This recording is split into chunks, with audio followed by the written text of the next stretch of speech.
tinha algumas pessoas, uma pessoa, né, que uma época até a gente treinava jiu-jitsu junto, e aí a gente perguntou, porque ele era bem antigo, de 80 e pouco, lá da Brigada Paraquedista, e a gente não tinha muito material, até mesmo porque não era divulgado. Hoje em dia, se você jogar aí sobre Brigada Paraquedista, você tem N informações aí, tá? Eu vim aqui para complementar um pouco dessa mística, de falar como que funciona, como que é o treinamento, enfim.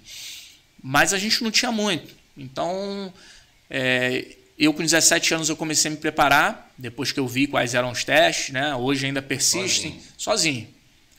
Na garagem lá de casa, até eu tô para montar um crossfit lá na garagem, que é grande, é amplo. Então pendurei uma corda, porque tinha, né, inicialmente nesse teste, corda, né, 3 metros de corda, 35 flexões, eram os índices mais baixos. 1 minuto, 45 abdominais, a corrida lá no mínimo de 2.800, lá em 12 minutos, que é um índice mínimo lá. Isso na época, né? Mas o máximo ali, a gente sempre fazia o máximo em relação aos testes. Hoje em dia está mais complicado ainda. Por quê? Porque a maioria entende quais são os testes, chegam bem lá, só que não basta fazer o índice. Tanto que quando eu cheguei, né, é o tempo todo teste depois do alistamento. Teste em cima de teste. No dia que eu fiz o alistamento lá, no terceiro BI em São Gonçalo, né? Extinto terceiro BI, né? Uma pena. Dá uma pena. Infelizmente. Ele, na verdade, não foi extinto, né? Ele só passou para uma região de fronteira, porque a unidade ali ela não servia mais em relação à atividade fim. Teoricamente. E um abraço aí pro pessoal do terceiro BI, tem o amigo lá, presidente, né, dos ex-veteranos lá do terceiro BI, um abraço aí pra galera.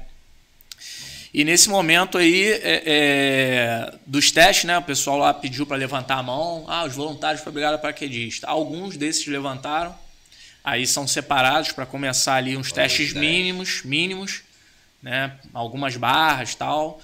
E aí só vai aumentando, e todas as vezes que você vai comparecendo a uma OM, vai aumentando a quantidade de testes. Você faz teste no processo seletivo, que é a comissão ACS 05, Comissão de Seleção Especial 05, que é a que define essa tropa mais especializada, faz a triagem inicial, e aí redistribui esse efetivo para as OMs, para as 15 unidades, né? Entre unidades e subunidades da Brigada Paraquedista aí. Se eu não estou enganado, são 15.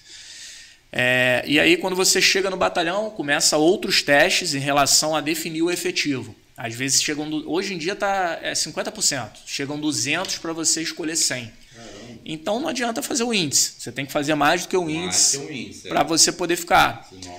Eu, por exemplo, eu lembro que eram 35 flexões nessa teste de entrada, eu já estava em 60. Bom. Chegando a 70, o sargento chegou do meu lado, o sargento Miguelzinho, amigo, jogava muita bola lá também. Eu vou lembrando e vou caracterizando, né? O pessoal falar depois que não é mentira. Aí ele chegou do meu lado e falou, pô, segura aí porque você tem barra para fazer ainda. E de repente você vai queimar o braço e depois vai ficar difícil. Aí eu parei. Ele falou, pô, já vi que você tá bem, pô, fisicamente você tá bem condicionado. E aí eles deixam sempre no repouso ativo. Enquanto você está parado, você está correndo, né? Ou melhor, você não fica parado. Né? Repouso ativo, sempre se movimentando. É essa visão desde o início ali do período de recrutamento.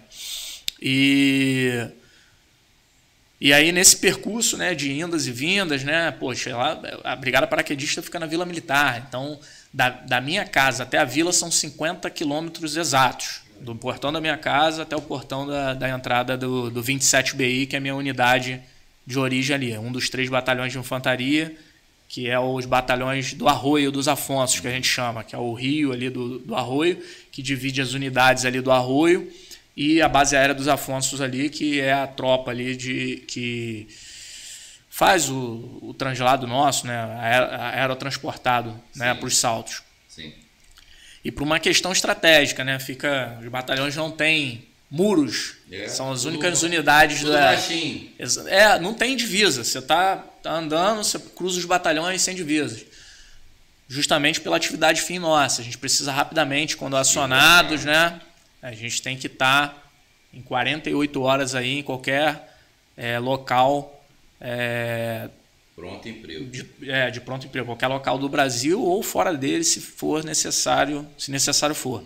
Então a gente precisa de agilidade nesse caminho. Quando acionado, é isso. A gente tem que estar pronto em 48 horas e a gente sobrevive 72 horas em combate sem ressuprimento. Ou seja, a gente leva o que a gente precisa para minimamente sobreviver ali essas 72 horas iniciais, até receber o apoio logístico, o lançamento de suprimentos pelo ar ali, que é a cargo do Batalhão Dompsa, né? Dobragem e manutenção de equipamentos e suprimentos pelo ar. Um abraço aos amigos do Batalhão Dompsa também.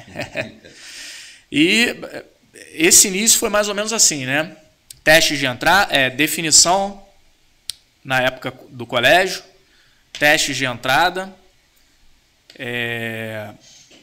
classificação para estar lá e início ali das atividades ali como recruta, né? Na incorporação em 1º de março, né?